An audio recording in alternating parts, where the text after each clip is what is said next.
everyone, to another week of the Focus TV. We're joined as always, got Octavia Wyatt here, Cardell Dudley Jr., Malique Miller, Raymond Lyons. I'm Wilson Tarpet Jr. This is season 8, episode 11 of the Focus TV. If you hadn't heard, there's a very big football game coming up this week. It's the last one of the NFL regular season, just in case you're confused. Also, a halftime performance coming up as well. But Octavia, Super Bowl preview, man. We here, media day, all that good stuff happened yesterday. What was yours? Yeah. It's crazy that we finally got to the end of the season. I feel like I always have like a love-hate relationship with the end of the season. I'm like exhausted because it's just been so much going on throughout the whole year. But I know I'm gonna miss it as soon as the game is over, and I'll be like, what am I gonna watch every day? But here we are at the end of the year. Like you said, there is a big game on Sunday, which is the Super Bowl in New Orleans with the Philadelphia Eagles versus the Kansas City Chiefs, a rematch from 2 years ago where the Kansas City Chiefs did defeat the Philadelphia Eagles. I believe it was in Arizona. You did mention that they had media night last night.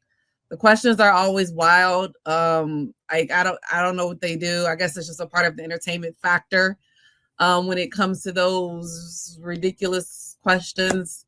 Shout out to Jameis Winston out there throwing out W cookies. I don't know what really goes on in the thought process at times, but it's fun. It's lighthearted. But you can always tell the teams are like over it. Like they're like, I don't really want to do this. But comes with it. So I'm pretty sure they're glad that they got most of that all the way done. I don't know if they still have little things that they have to do during the week. But we are very close to the game. I feel like with the preview for this game, it's really going to come down to the defenses on both sides. We both know that Patrick Mahomes is an incredible quarterback. It's no telling. But I really feel like it's going to come down to the defenses on both sides of the game, of the team, both sides for each team. Who's going to be able to stop Saquon Barkley? We know what Chris Jones and them have done all year.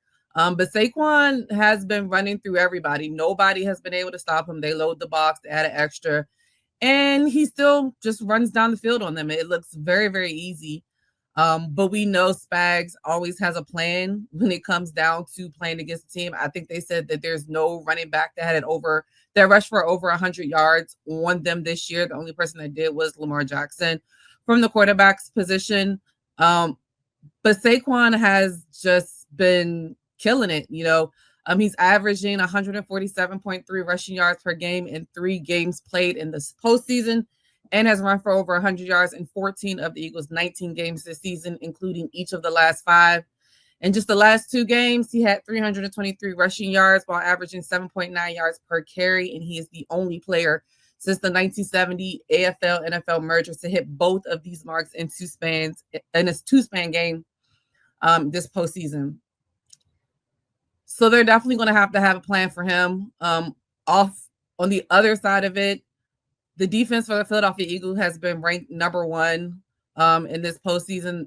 They have they're 8-0 turnover differential this postseason, which is the second best enter in a Super Bowl era, only behind the 1998 Super Bowl champion Denver Broncos, who forced 9 turnovers while not committing any prior to their Super Bowl victory. We know how much they hunt for the turnovers, the peanut punches, the hit them really, really hard so they lose control of the ball. And we know that Patrick Mahomes' offensive line has been a little bit suspect this year. I know they moved some people around, and they've yielded better results from that. But Jalen Carter's playing out of his mind. Nolan Smith is a leading sack getter in the postseason so far with 4. So the defense is clicking on all avenues, and not even to mention Zach Bond, AP all-pro player this year, the linebacker. Definitely shout out to Oren Burks, who've come through, with the injury to Nakobe Dean, excuse me. He's definitely stepped up a lot in that second position as a linebacker. So it's definitely really going to come down to whose defense can control each team. I think the turnover margin is also going to be a big thing. Patrick has turned the ball over a lot in Super Bowls. Let's just be real. I believe in every Super Bowl, they've been down at least 10 points. Now, it's Patrick Mahomes and it's Andy Reid. They always find a way for for some odd ass reason, they always find a way to pull it out at the end. Their poise and their experience is really what's going to be telling for them, in my opinion, in this Super Bowl. But on paper, the Philadelphia Eagles have the better roster. But when you have Patrick Mahomes, who's been in four of the last five Super Bowls, they're going for a three-peat. Travis Kelce, again, he didn't have a great season. Neither did Patrick Mahomes, statistically wise. But they've always put it together at the end of the year, and I think that's what always makes it scary. That's why, as great as the defense has been for the Philadelphia Eagles, they have to be locked in the entire game.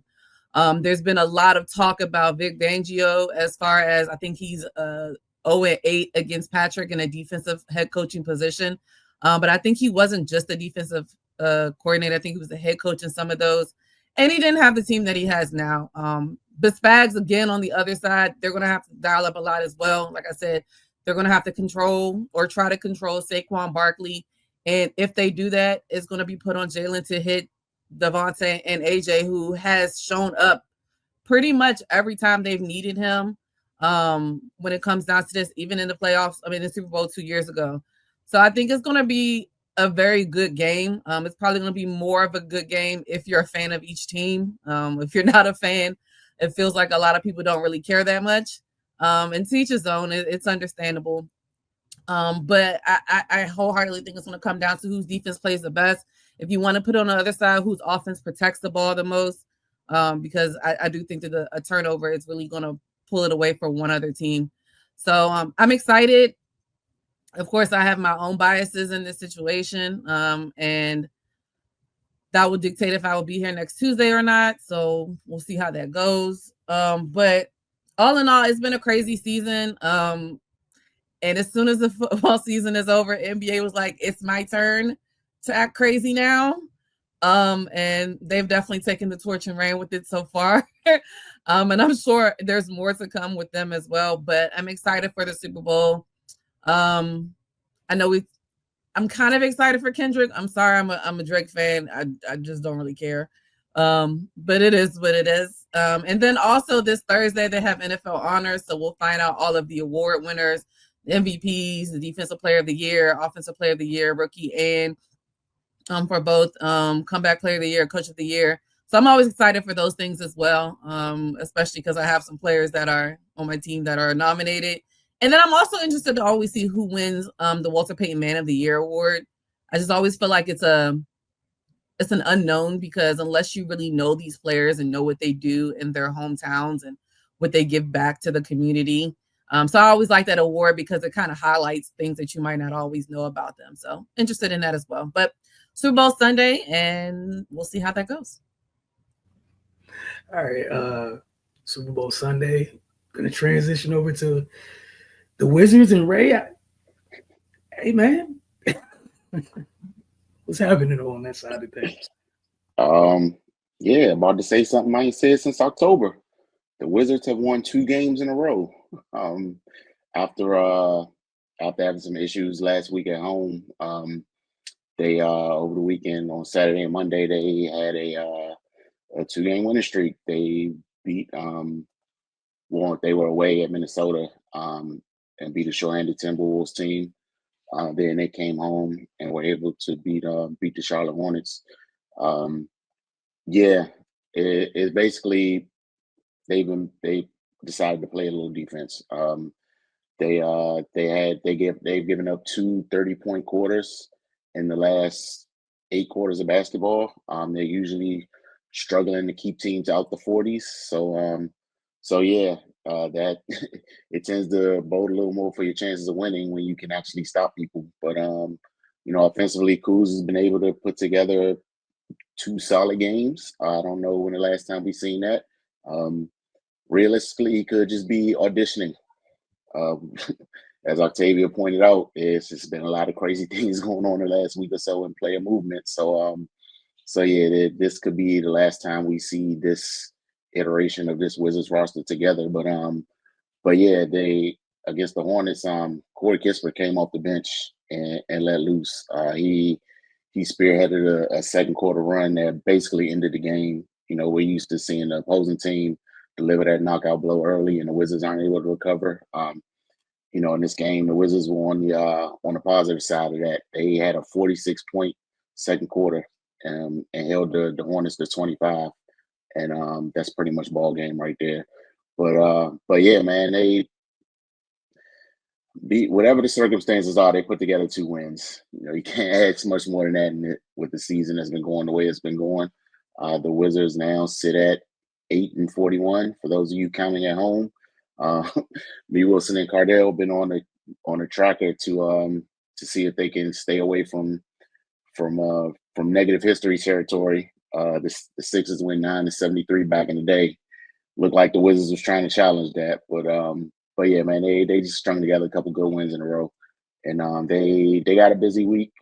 They will be in Brooklyn tomorrow. Then they got to come back home and face Cleveland on Friday and Atlanta on Saturday, and hopefully they can keep these positive wins piling up. All right, we're gonna head on over to the college segment. We'll start with you this week, Malik, and then we'll go to Cardell. Okay, so my team of the week, University of Maryland men's basketball. For the first time since 2023, they are ranked in the AP Post. They come in at number 18. This is also the highest they've been ranked since December 5th, 2002. This streams because of their 4-game winning streak. They just extended against Wisconsin, beating them 76-68. All starters for all 5 of them went double digits. Some of the guys to be proud of and proud for, Julian Reese, he eclipsed 1,300 points in his last game. And Maryland is also 13-1 at home. This eclipsed them to be the second best team at home this year. They're only second to a team that's 16-0 at home. So if you haven't seen a Maryland game, you need to catch a Maryland game. Go catch a Maryland men's basketball game. They're doing numbers. Their next game is at Ohio State, February 6th. Now we go back to Howard men's basketball. For the last 2 weeks, they've been having intriguing games, things of that such. But this week was the Howard Hampton HU Classic. For all my HBCU people, you know what that looks like. You know the environment, the feel. And this game was everything that you could buy a ticket for this game to be. If you wasn't there, you missed a great game.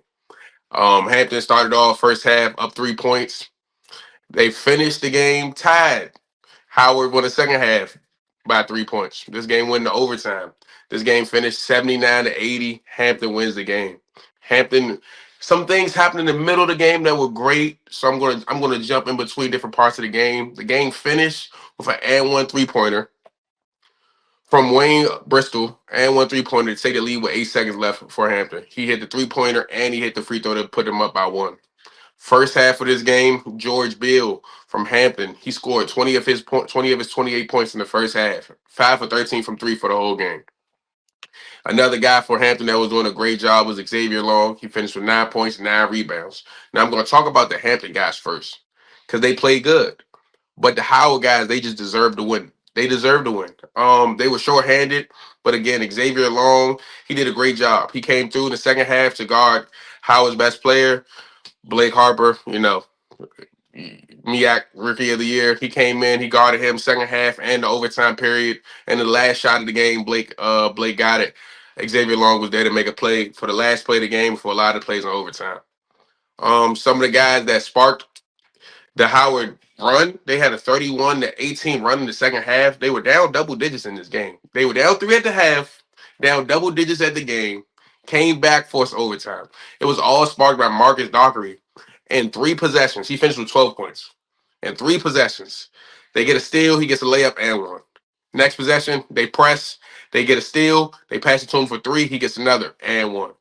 Possession after that, he goes, drives, get another inside the arc field goal for another and 1. This is 3, 5, 7 minimum points straight. He sparked the run. Blake Harper jumped in there with him. He finished with 35 points, 29 in the second half, 1 for 1 from deep. So he's not forcing shots. He's going inside. He's getting to his heads at 6'8", big guard. He was going to get with his. They brought him back. 31-18, running the second half. They went into overtime. And again, a shorthanded Howard team just got beat by a team from Hampton that just had more guys than them. They beat them on the boards 35-28. And from the bench, Hampton scored 50 points from their bench. Howard only was able to accumulate 20 points from their bench. So when that Howard team gets back, the MEAC is every year. Howard's been controlling the MEAC in basketball wise. They've made the tournament twice in the last few years. The March Madness tournament. So if anybody can turn it around, if anybody can make some noise, it's definitely Howard University. So we're gonna see what they have for us next week, and we're gonna try to get a new team of the week. But they're intriguing. They've been having intriguing games these last couple games. I think they're gonna start reeling off some wins soon. All right, Cardell. Yeah, we're going to jump on the A-10 side of things with George Washington. They took a tough loss over the weekend. And honestly, the final minutes in their battle with LaSalle, 73-67. After leading for more than 33 minutes, with GW holding a 60-54 lead with 6 minutes remaining, LaSalle seized momentum after LaSalle's Deuce Jones 4-point play. Following that, the Explorers went on an 8-0 run to take a 62-60 lead after Corey McKeithen's jumper at the 4:20 mark. GW responded with a 3-point play from Gerald Drumgoose Jr. to retake the lead, 63-62. However, LaSalle closed the game with the 11-4 run. Deshaun Shepard knocked down the jumper. Next, Shepard converted 2 free throws after being fouled by Christian Jones. They forced a turnover, a GW turnover with a Jaleel White steal, resulting in McKeithen triple, and 4 free throws sealed the game for LaSalle. GW shot well, 46.6% from the field, had 18 assists on 27 made field goals, but they was unable to handle business on the glass against LaSalle. Explorers were plus 10 and grabbed 20 offensive rebounds that led to 21 second chance points. It's extremely hard to overcome that. Drumgoose led the trio GW Revolutionaries in double figures with 19 points, making 4 3-pointers in the opening 20 minutes. Sean Hansen had 11 points and 3 assists. Castro finished the rebound shy of a double-double with 10 points and 9 rebounds. Deuce Jones and Corey McKeithen finished tied for a game-high 19 points to lead the Explorers.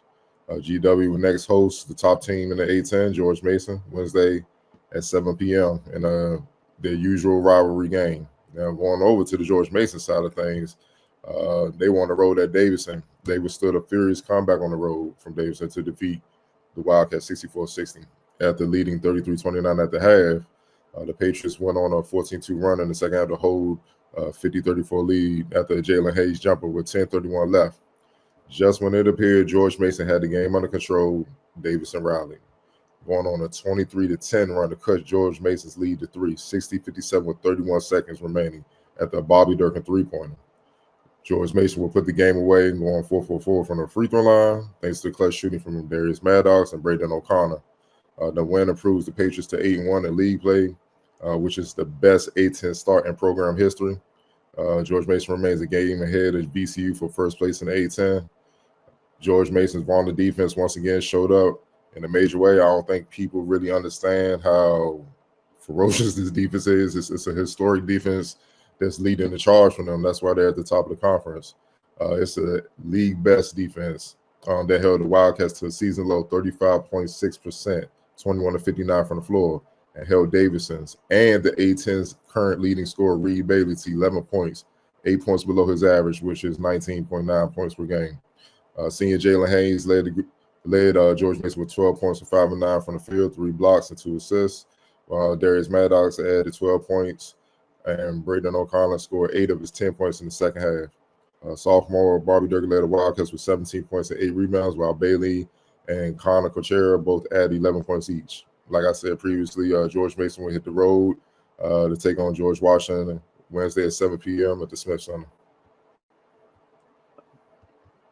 All right, moving on to College Park. Maryland women, we told you guys last week, the opportunity they had ahead of them and what was behind them in terms of the week they had prior, which was a tough week. They had back-to-back losses, right? Coming off losses to Ohio State and UCLA. The Terps went on the road last Wednesday. They took care of business against Penn State, leaving University Park, Pennsylvania with an 82-73 win. Sarah Tibiasu had a season-high 20 points to lead the Terps in a wire-to-wire win, moving them to 17-4 on the year, 7-3 in the Big Ten play. Maryland got out to a fast start thanks to their defense coupled with a very hot shooting night. They shot a blistering 65.3% from the floor. Kayleen Schmeichel added 17 points, and Sailor Poffenberger had 15. The win gave head coach Brenda Fries the 500th of her career. So shout out to Brenda for that. She keeps stacking up wins in College Park. Senior day was on Sunday. Maryland honored Emma Chardon, Christina Dalte, Mari DeBerry, Cheyenne Sellers, and Sarite Buyasu before the game. Maryland would end up falling to Illinois, their first loss to the Illini in 17 contests. Sellers got a look as time expired, but the jumper just didn't fall. Throughout the course of the game, the Terps never could maintain separation. They opened a 9-point lead in the third quarter, but Illinois responded with the 8-0 run. The Terps left some points on the free throw line in this one, going 9-13. Illinois was perfect from the line on their 8 attempts. There were 14 lead changes. So, empty possessions, missed free throws, things of that nature.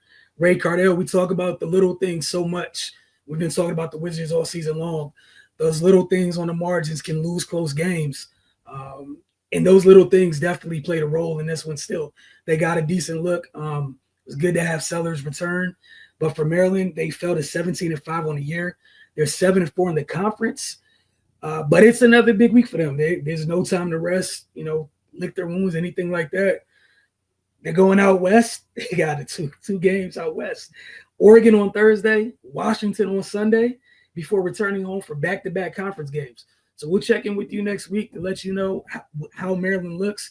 Again, going into this week where they have two big conference games, they're 7-4 in Big Ten play. We'll see if they're able to extend that margin heading into the final stretch of the regular season. We're getting there. We're getting closer to conference tournaments. We're getting closer to the big dance. So we'll see how things go. But that's the latest from College Park on the women's side of things. Cardell, starting with rapid fire and take it or leave it this week. On mute. Yeah, we gotta start with rapid fire. I know where we gotta start. We got a couple long discussions to be had. On the NBA side of things, look, a year after leading the NBA in scoring and finishing third in MVP voting, en route to his first NBA Finals appearance, Luka Doncic is headed to the Lakers as their next superstar. In exchange, Dallas acquired All-Star center Anthony Davis, the Lakers leader in points, rebounds, and blocks per game, as well as promising guard Max Christie and the Lakers' 2029 first-round pick.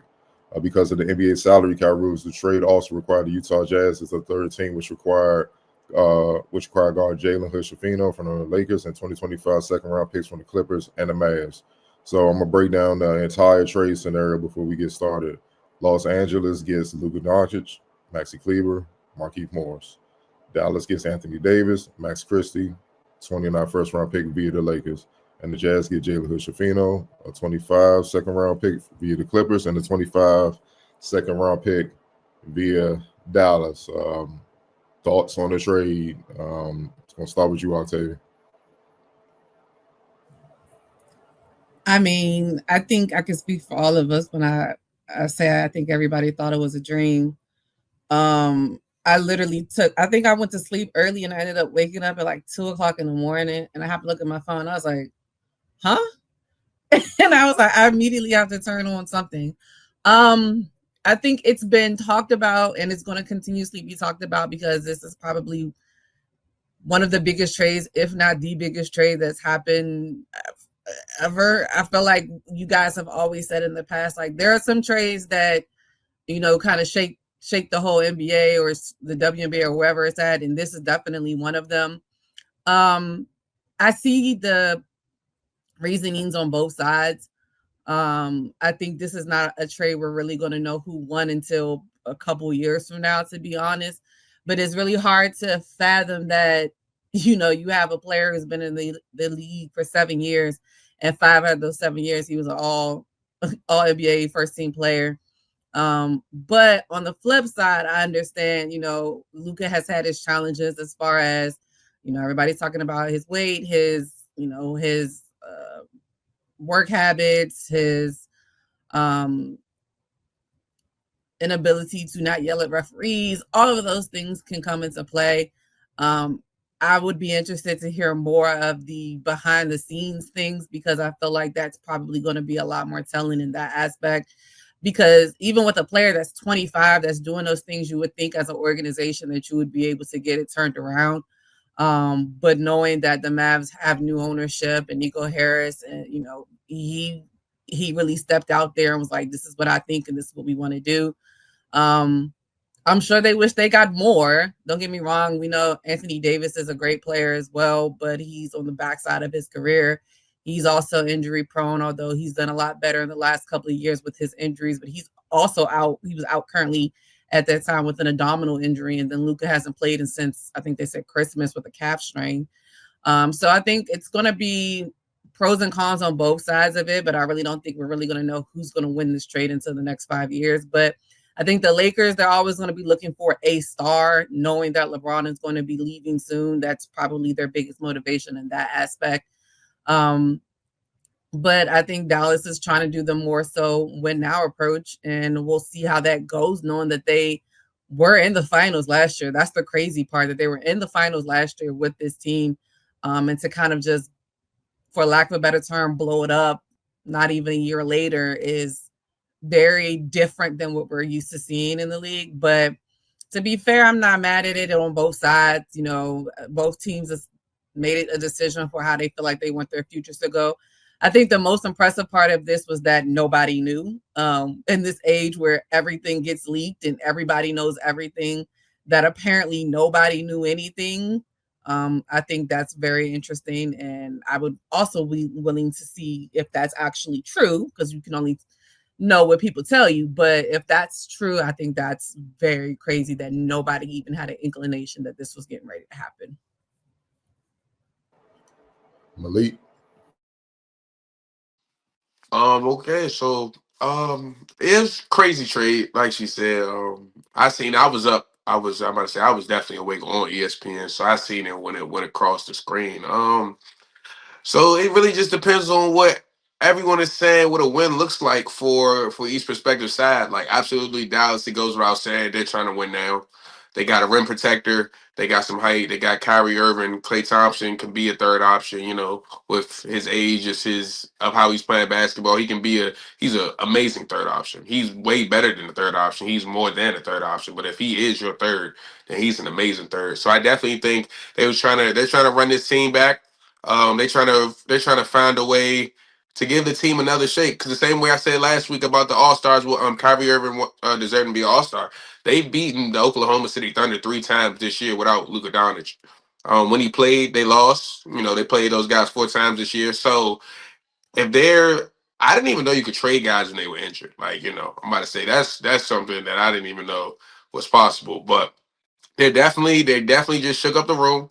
I think they got a guy out of there that was filling up the stat sheet himself, doing great himself.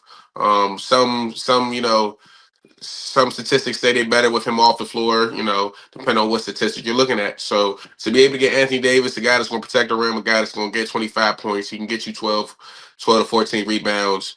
He's an upgrade to that position. He plays defense. The Lakers, on the other hand, in my opinion, who do I think won this trade is the Dallas Mavericks. Now the Los Angeles Lakers, LeBron James is definitely retiring in a few years. Are they going to trade him? Probably not. So that means they're probably going to let him go to free agency. They're probably not going to get anything for him. So to be left with Anthony Davis or you see what I'm saying, Luka Doncic, I definitely understand what they're doing here. Los Angeles is one of the big market cities, one of the big market places. So they're here to sell tickets. If they can't win championships, they gotta sell tickets. LA it's been to the place where it once was at with guys you can't even name that played for the team that didn't sell any tickets, didn't win any games. So they've been there. The last few years, LeBron James has brought them back to championships and selling tickets. Everyone here knows, everyone that can watch sports, that sees sports knows LeBron James won't be there in a few years. So Anthony Davis being the guy that had to get out of there, you know, that's definitely crushing. I understand where, something had to move, something had to go. Because you can't, me personally, I cannot say that they did this to win now because Anthony Davis was your rim protector. Anthony Davis played the defense. Luka Doncic can't stop a traffic cone. So, I'm about to say the Lakers already weren't playing great defense, doing, great things on defensive floor to keep them in games. And that's just going to change up. I don't think it's a guy. power forward or center on the Lakers team, I'm 98% sure that averages more than 2 points and more than 2 rebounds. I seen it earlier, but I didn't even know I was going to get this deep into it. But yeah, there's definitely not a guy there that can protect the rim or that, LeBron James makes people better, Luka Doncic makes people better. But I definitely think the Dallas Mavericks have won this trade. But they're going to sell a lot of tickets in LA. It's going to, if that's what they did it for, they're going to sell a lot of tickets. Right. Yeah. This is definitely a lot, but my favorite part of all this is people acting like Anthony Davis is a run of the mill, normal, average player. I mean, I understand based on some trade hauls people have gotten for players that's in that Luka Doncic round recently, but yeah, man, we got to stop acting like you can just pluck an Anthony Davis out of the sky. That's just not gonna happen. And for some of the reasons Malique pointed out, mainly on the defensive part of the floor, that's where he was most impactful with the Lakers, and he's going to add that to Dallas, along with him being able to play the four like he's been saying he's wanted to do since he's been in LA. So that's one part of it. The second part, the part that I enjoy the most, is the shockwaves that sent through the league. People realizing you got to do more than show up now, no matter what your status is.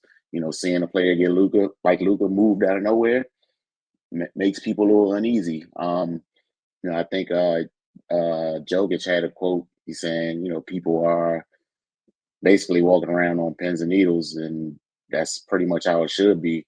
Yeah, you should want to come and improve yourself every single day and not get complacent and get settled. Because as this has shown, you're expendable. So yeah, I think that's gonna that's gonna have ripple effects. Where we're gonna start to see people, really trying to earn their keep again. Just like when they put that rule in last year, you had to play a certain amount of games to be eligible for postseason awards. Suddenly, people who were playing 50 games was playing 76 games. So, maybe this will light a fire as well. But yeah, and then what Octavia said, the fact that nothing got leaked or there weren't any hints or anything, that was crazy. They just dropped it like a surprise album or something, and everybody went nuts. Like people thought Shams got hacked. Like that was just hilarious to me. But yeah, man, we'll see how this works out. People seem to think this was a one-sided deal in favor of the Lakers. I tend to disagree, but only time will tell. Wilson. Hey man, things in life happen in cycles. I think we're hitting the end of the cycle of the player empowerment period. There was a time where players were players, front office for front office. Obviously, some superstars had some weight or what have you. Then we got a little too far to the left where everyone feels like they have weight. And I think this was a nice little reminder back to the way, no, everyone is not the same. Everyone does not have equal weight. You should be held to a standard on how you do things. And if this is what it took for folks to, I don't know, maybe take what they do seriously, I'm happy that it happened. But even Ray, you reference, Joker's quotes, a lot of folks' quotes. I think Book has something to say. A lot of people have something to say, which again, just reminded, I think we got to the point where some people I don't even, older players, you talk about the privilege it is to play in the league and things like that. I think some folks have got way too far away from that. And, now maybe this shifts things back to a different perspective. But also, Cardell, you mentioned this a couple of years ago. We are in the years of this second apron thing, man. People aren't about to be paying money for maybe, sometimes, kinda. Dude just lost out on $120 million. And if he lost out on $120 million, the Mavs lost out of some money off what they probably would have made off him. Obviously, what he brings to the table, he's one of the best players in the league. That said, You got so many examples of, I hate to pick on the folks of Philly, but somebody over there got as many played games as missed games, but the paycheck doesn't change. There was going to be a response, folks. But I'm ready. Like the shout out to AD being the latest member of the I Play with LeBron Now I Have No Value Club, because people act real special, as if Dallas just got nobody, nothing, and nothing in that trade, which is crazy. Literally, the defense, as Malique alluded to, the defense for the Lakers left the building in the trade in its entirety, went to the Mavs. And also, he's been screaming since he's been here, I don't want to play the 5. Been ignoring him since he's been there. Outside of, I think, the bubble season, right, when they had a couple other bigs, what have you. But good for him. Agency, what happens with Dallas? I think they made another trade, another smaller trade earlier today. But I expect more trades to happen. And I'm interested in seeing how people take this. But yeah, the AD erasure is crazy. Yeah, the other trade was Quinn Grimes for Caleb Martin. That was the other trade. But for me, it's a lot of layers with this, with the Luka trade. One, that we've been talking about it for a little while now, the tax apron. I advise people, once again, to go do your research to understand the penalties if you go over that second apron. The first apron is a slap on the wrist for the most part. That second apron, it will cripple your franchise for years. It's similar to like the death penalty in NCAA. You can't get no scholarships. You can't play in no postseason tournament. Like all of that, man. It's similar to that. It's a lot of big time penalties that come with that. So if a team is even going to remotely approach that realm, man, we better be on some dynasty stuff. Like we straight for the next few years. We gonna win championships, hands down. Like on some KD with Steph, that Warriors team, y'all locked in for the next few years. I know we gonna win a few championships. I'll take the hit because I know we gonna make way more financially off of that, and we're gonna be winning, and it's gonna set us up for in the future. And then obviously the contract. The contract keeps going up. So $345 million, you want to invest in this player. You really have to ask yourself, is this player going to lead me to the promised land? I'm a Luka fan. I'm the one that called him Larry Legend Jr. There's a reason for that. He's a bad boy. I'm the one that been a believer since he was overseas, and they were saying, they hyping him up because he was white. Go with Trae Young and all that stuff like that. And I'm hollering at the homies who's playing overseas. They're like, nah, that young boy the real deal. Like, he for real. And they don't give compliments out like that. So I knew what he was coming with, and it didn't take long. You see what I'm saying? And he was the gap. He was the transition from where Dirk was retiring. So he's cold, but there are some flaws within his game that can give you pause and be like, you know what? Is he really worth 350? Like, I don't understand. Like, fans look at it from what's appealing, what looks good, and the superstar and social media highlights, and they think that holds value. Basketball people look at the totality of your game, your all-around impact. And if you don't have that all-around impact where it's moving the needle as far as wins and stuff like that, it's going to be hard for me to invest 5 years to 350 because that means we can't do nothing. Like we're at your mercy for that because of the contract. It's going to be hard to move you. It's going to be hard to build around you. We need to know you're going to handle business in every facet. Now, with that being said, I hear about the reports about his weight and all that. And we know he's had, he looks kind of chubby at times, throughout the last, a few years of his career or whatnot.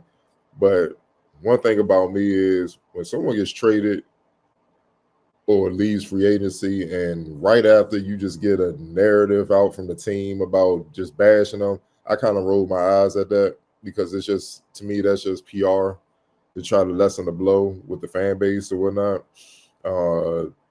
Not to say in their pockets it wasn't true, of course. We can see it on the court. When he come to town, we watch him and stuff like that. But at the end of the day, the boy is still producing. So it can't be as bad as you're seeing. It can't be as bad as they making it out to be when he's averaging like 39 and 9. He's getting to the finals. You know what I mean? It's just. And can nobody really deal with him? Now, the defensive end, yes. Yeah, I mean, come on now. It's bad. It's hard and level like. You know what I mean? So you can't knock that. It's hard to win a championship if you don't get stops, as Boston showed. Look, their offense, him and Kyrie, torched the earth to get to the finals. And then Drew and them boys, Jason Tatum, Jaylen Brown, they made short work of them boys because they not only was giving it to them defensively, I'm talking about the Celtics, but they didn't have a hope of stopping the Boston Celtics when they got on offense. And that's why it was a beatdown. You know what I mean? So I get that concern. All in all, it's still tough to trade a 25-year-old player that's already this good before they reach their prime. That takes a lot of guts. Look, Nico, the GM, big balls, bro. I mean, it is what it is, man. That take a lot of guts. But it's one of them things. If it don't work out, you're gonna be gone. And it may be hard for you to get another job because you really swung for the fences with this one, man. And obviously, like Ray said, dog, Anthony Davis 31. He got at least about 4 or 5 more years to play at a high level if he's healthy. I'm not buying this crap that is on one side of this. See, that's just that superstar fan stuff and all that who got the more hype or whatever. AD just destroys in all facets of the game and just go home. You know, he not really in the limelight, so to speak, outside of what LA brings and playing with LeBron brings. He's always been kind of on the radar, just doing his job. You know what I mean? But what he brings to the Mavs, not just defensively with Gobert and Lively. We saw what Gobert and Lively did throughout the playoffs. That lob threat. Obviously, Luka was a big part of that. But now you got the ball in Kyrie's hands. You got Clay spread on the floor. And now you got AD at the 4 that can play the high-low game with those bigs. Then defensively, what you going to get inside? See what I'm saying? I don't think people really looking at all that, man. And then you got Jay Kidd coaching, who's a mastermind that just devises schemes to maximize all these players. You see what I'm saying? With what they do. So, nah, man, sometimes trades, it's not a win. It's not one got over the other. Sometimes it's 50-50, like both won. You know what I mean? Sometimes it is like that. Like the Lakers got their superstar, international superstar, so they got their hype machine or whatnot. We just got to see if they can build around them. And Dallas got a piece that can help them get over the hump. Because let's face it, I've been saying it for all flags on the show. You're not winning unless you got a big that can rumble, bro, on both ends of the floor. Like how, how you gonna deal with Joker or Wemby's coming? Minnesota, you got to deal with Naz and Julius. You see what I'm saying? Like the Rockets and Goon. You got to deal with some bigs. If you've managed to get to the finals, fine. You're going to have to deal with either Evan Mobley, Jared Allen. You're going to have to deal with Porzingis and them boys. You're going to have to deal with some bigs. You're going to have to deal with them. And I ain't even bring up OKC when we're shutting on them get back. You know what I'm saying? Like for the next few years. You know what I'm saying? It's too many teams. You need a big. Carlton Towns, New York, all those. You need bigs. So adding AD is huge, man. And the last thing, I think the message that this sends, the owners are fed up. Let's just call it what it is. They fed up. They're not gonna say it in the press. They're watching how the players been moving over the last few years. Also, the players do a lot of talking on these podcasts. I'm pretty sure word is getting back to them through their channels. I'm talking about the owners, the people to cut the checks, and they're fed up. And they have every right to be. You know what I mean? Like they're getting paid. I know players don't like going to this, but it's a big part of it. You're getting paid generational money to play basketball. You got to handle business. I'm paying you to just play half the time and talk all this noise that you're not really backing up and stuff like it doesn't make any sense, man. It just doesn't. And you hear reports that Dallas was scared because of allegedly, we don't have any inside from. I'm not even gonna go there, but I'm just saying allegedly from reports that Luka had some habits where they were worried that it would be an Embiid type of situation if they offer him the 345, where he's playing half the time, but we stuck with this contract. And in that sense, that's also a career killer for a GM and stuff because the owner, like, why are you telling me to sign him and you knew all of this? So a lot of this is we got to wait till the games are played and just wait and see over the next few years, and then it will tell the tale. But yeah, I agree with Jokic, man. It gets to a point where you got to check the habitual line steppers, and it's been too many habitual line steppers with the players, man.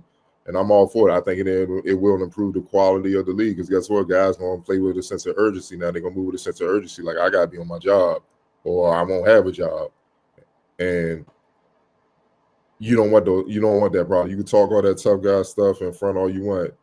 You got a small window in your life to maximize your talents, earn enough money where it changes not just your life, but your kids' life, and just better the overall trajectory of your family and stuff like that, man.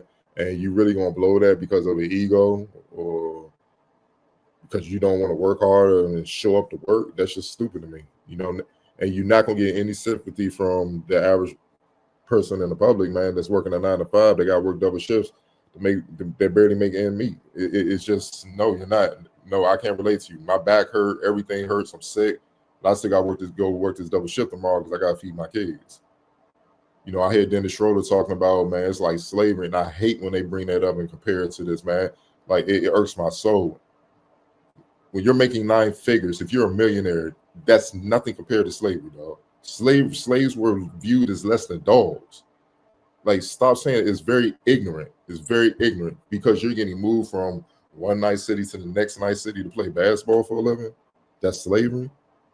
Dog, that's called business. It's a business. It's a business, dog. You don't own the team. So when you own the team, you get to dictate whatever you want. So until that happens, it is what it is. Until you get a player owner or something like that, that's the way it's going to be. But nah, man, you got to do your job. And even as an owner, you still have to do your job with the fans who get you up out here. Haven't we seen a couple owners get pushed out the league because they were detrimental to the entire league in the NFL and the NBA? All right, then. No one's above it. So if you're not handling business, you can get gone. And right now, it's been too many people just violate, man. Like I said, I brought up the 9 to 5ers. They come to games. They saving up money. They ain't scraping up enough money, man. Me and my kid. Here's a birthday present. We gonna go see Joel Embiid. Come on, man. You see what I'm saying? And it's like that hurts the league. That's why people are turned off. Then the quality of play and all that, it just reeks of, you know what? Man, get in where y'all fit in, man. We holler at y'all when we holler at y'all. Now, don't get me wrong. As much as we sit up here keeping it real about the negative side of it, there are players that handle their business that I'm pretty sure all of us would have no problem. We were GM, blank check. You let us know how much you want, and we good. Jokic, Steph, Giannis, Tatum. I can go on and on. It's players handling business that's worth that. KD if he was younger. You see what I'm saying? Like, yo, here, whatever. Holler at me. Let me know how much you signed for. We good. Because I know they're going to be ready to go and handle business, man, and lead by example. But it's a lot of these other superstars, quote-unquote superstars, that's just cheating the system, and they call it the player empowerment era, man, but it's looking more and more like the player entitlement era. And that thing about to come to an end. It's probably already in it because you see all the players talking about it.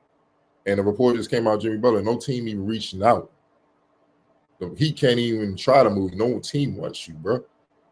That's a clear sign that the league is fed up. So you get in where you fit in, do your job, be a professional. Like KG said, before they start changing these contracts, like it's going to be like the NFL. And then I want to hear what the podcast have to say when the contracts are non-guarantee. I want to hear all the crying then. You see what I'm saying? It's gonna be real hilarious at that point, man. So I just think that's where we headed, man. And unfortunately, like all the work that the older players that they put in to put these players in position to do the things and move how they move, they abused it. And now the next generation about to take the hit for it. And it's sad, but all in all, man, you got to take time and just let the games play out. But I think it's a win for both sides for what they trying to do and how they trying to move moving forward.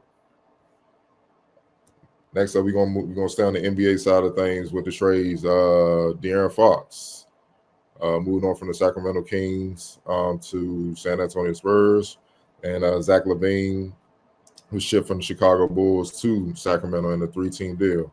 The Spurs acquired De'Aaron Fox and Jordan McLaughlin. The Kings got Zach LaVine, Sidi Sissoko, Bulls 25 first-round pick, Hornets 25 first-round pick, the Timberwolves 2031 first-round pick, the Bulls 25 second-round pick, the Nuggets 28 second-round pick, and the Kings 28 second-round pick. And the Bulls got Kevin Huerter, Zach Collins, Trey Jones and the 25 first round pick. Malique, we'll start with you. What you think about that trade? The Spurs got better. I'm gonna say the Spurs were able to get better. They didn't lose anything that they per se were winning with, So that definitely puts a little. That definitely, and they might be really going for the future too. They got De'Aaron Fox, defender, two-way player, three-level scorer. He's now paired with Victor Wemby, who's also there with Chris Paul. So I might say we can see, what's on the ball, what's off the ball, how that's going to operate. But definitely, Victor Wemby is now even more. We were trying to figure out who was going to be there when Chris Paul was finally done. Chris Paul's there. I mean, Chris Paul's hooping. He's going to get you 8 assists. He's going to get you 10 assists. But I say he's a little older too. So D Fox is definitely a guy that sparks that team. He definitely a guy that, with the lack of guys they do have, he is a guy. So I might say they didn't lose anything. They only gained something. The Kings got Zach LaVine. The Kings they were actually on the verge of having, now that they have Zach LaVine, they still are on the verge of having 4 players that average 20 points at a time. I think that's the first time in history or the second time in history that would have been done. I think Malik Monk was the 4th player on that list. It would have been. I think he averaged around 18 or something like that. But now he's been moved to the one. Zach LaVine's there. Zach LaVine just went on like a 15-game run, was it? He was scoring 25 plus, or he's been on a tear this year. So he's probably gonna move. Oh, he's still gonna be on the wing. I think Malik Monk is now the facilitator on that offense. So we can see the Kings just wanted a new look. We can see what that look gives them. They got Sabonis inside. Might say they got some guys over there. And the third team, I think they were just really the facilitator of it. I don't know really what they got. I might say I'm not really seeing. I'm seeing these 3-way trades, but I'm not really seeing too many all three teams obtaining something. Everybody can't be NBA champion, but everybody can prep for the future or try to get something out of these trades. But it seems like these third teams are just trying to facilitate these trades, help out how they can, get something out of it, So that's all I have for this trade. All right, Ray. Yeah, I definitely like what the Spurs did here. They acquired a player like De'Aaron Fox, and they, like Malik said, they didn't have to give up any pieces that were contributing. They kept all those young guys that were developing and producing. So yeah, they definitely put themselves in a good position moving forward. The Kings, I mean, man, like a couple years ago, when they were battling Golden State in the playoffs, you would have thought they were kind of next up, and now they look completely different. Life comes at you fast, man. I don't know how that went off the rails like that, but yeah, they're in a weird spot, and it's tough. They were down for a minute, and they had a couple years where they were starting to build something, and now they're not in the same position they were before they started to ascend, but they definitely took a couple steps back from when they were starting to make playoffs and compete. And yeah, the Bulls, they were just a necessary piece to make the money work. That's all that was. But yeah, I mean, and if as far as the Kings go, Zach LaVine, of course, he's not a bad player at all. We just talked about how he's been producing lately, and we know what he's capable of. But I just don't know what direction the Kings are taking right now. So they got to go back to the drawing board. Wilson. Yeah. I mean, for the most, we talked. I think like maybe early in the season on Wizards Outlook, we were talking about some of the teams we got closer to the trade deadline that would be moving things. I think we all agreed that the Bulls were one of those teams, right? So I don't think anybody's shocked about them getting in on a trade. I think we all aren't shocked that Zach LaVine ended up getting moved. I'm anxious to see what else gets moved out of Chicago, honestly. But the biggest takeaway I had, I know Cardell shared this with you already off wax, but the first thing I saw, like whether there's rumblings or official rumblings or whatever, whenever the rumblings became public that the Kings were willing to trade De'Aaron and De'Aaron wanted to go to San Antonio, I was just like, I don't know what's going to happen because I don't foresee the Spurs coming off of Castle and some of the other youngsters. Some folks were like, oh, well, they can flip. What's it called? I'm like, yeah, y'all lost your mind if you think Greg Popovich, R.C. Burford, and company are going to get that big old man-child of a guard and give him up in his rookie year. They just paired him with that other alien. Like, there's no way in hell those two are separating this early, right? Not to mention some of the other young talent. We've seen them trying to cultivate, I always mess up his name, but Jeremy Sohan, what they're trying to do with him with this game to fit in better, what have you.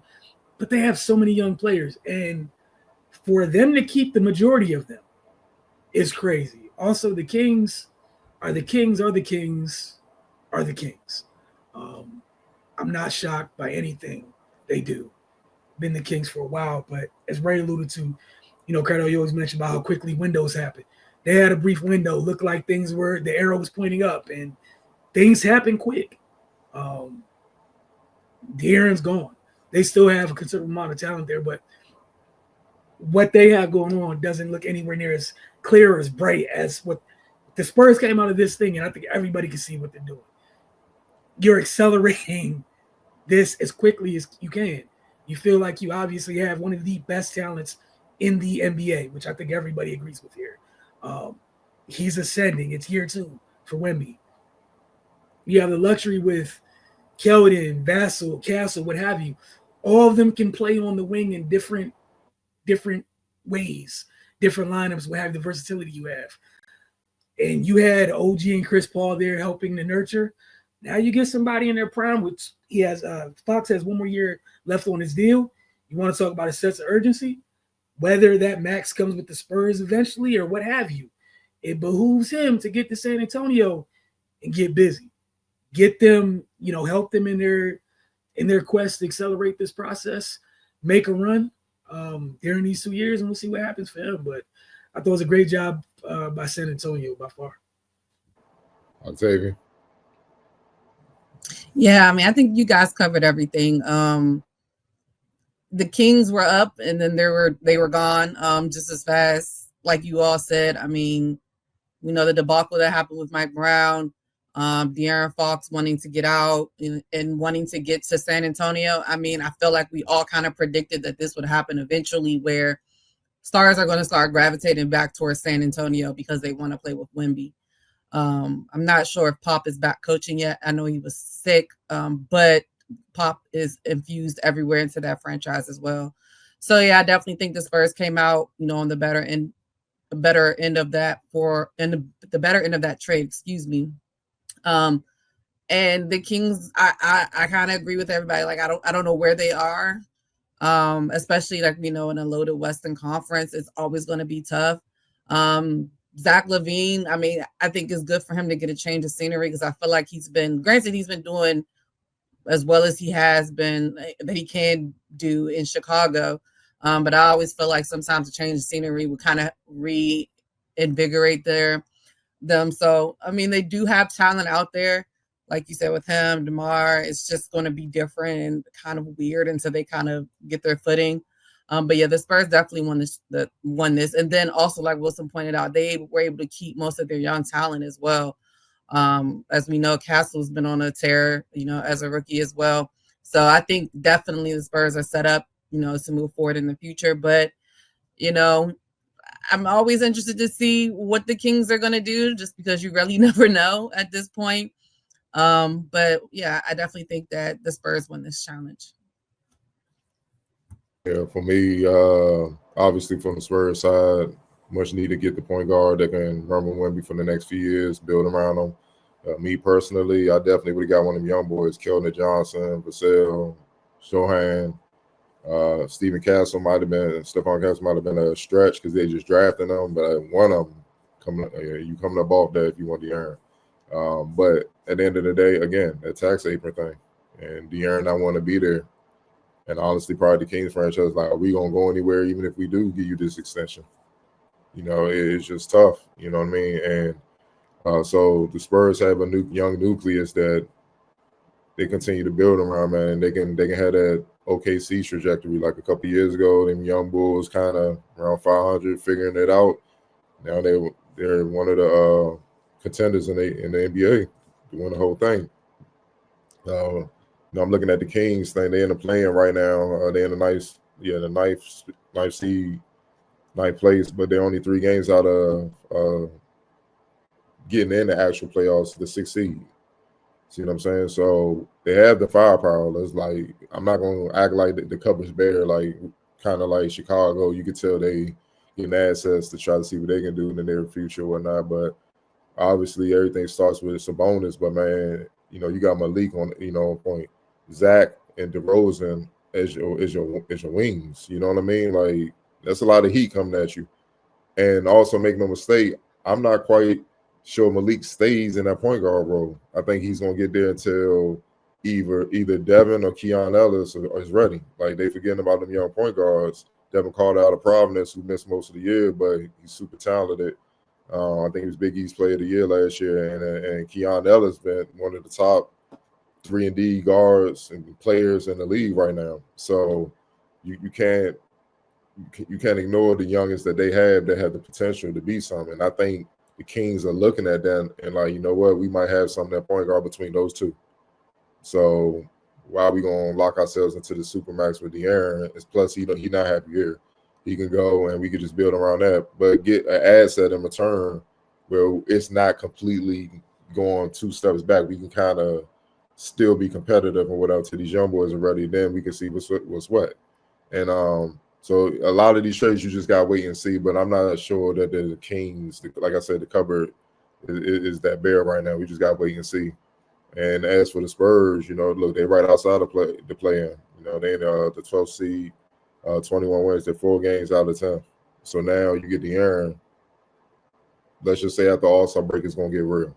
So you're going to see teams really on the heels of the message that's being sent with the Luka trade, on the heels of teams understand now, the players and teams understand, like, yo, we don't win, it's going to be big changes. We got to handle business. So I'm excited. I'm actually excited for the second half of the season because it should be super competitive, unless you're just crazy and you want to risk not having a job and playing overseas or something like that. So that's on them, man. But yeah, it's as far as all these trades, we got to wait to see how it play out, and then we'll know what's what. Well, we want to thank everyone for tuning in this week. We'll continue to be live here on Tuesdays, and don't forget to get over to the channel. If you got a Roku television device, all you have to do is type in the Focus TV in the search box, double tap OK, and you have added the channel. Get over to thefocustv.com, and Wizards fans, we will see you several more times this week on Wizards Outlook. Y'all enjoy the rest of the week. Enjoy Super Bowl Sunday and whatnot. We'll catch up with you guys next week as it pertains to this program here on The Focus. For all of us, y'all have a great week.